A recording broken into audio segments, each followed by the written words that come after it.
È una montagna moderna ed efficiente quella a cui guardano la Regione Veneto e il Club Alpino Italiano, che da 5 anni stanno collaborando sia nel campo della promozione che del miglioramento delle strutture e dei sentieri.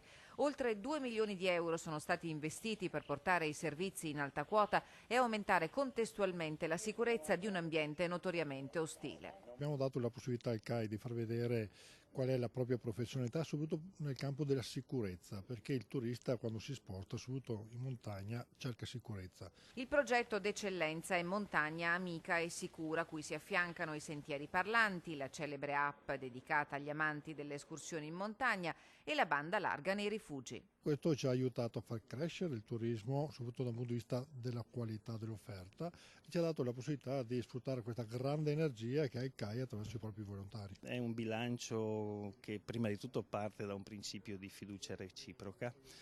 La Regione ha offerto un credito di attenzione, di interesse, di disponibilità, ha stanziato cifre importanti.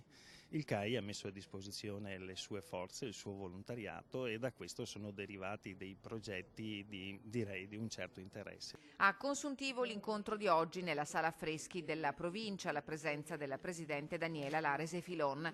Finozzi e Carrera hanno fatto il punto sull'attuazione di importanti iniziative quali il progetto di eccellenza turistica sulle Dolomiti, patrimonio dell'umanità, e i festeggiamenti per i 150 anni del CAI.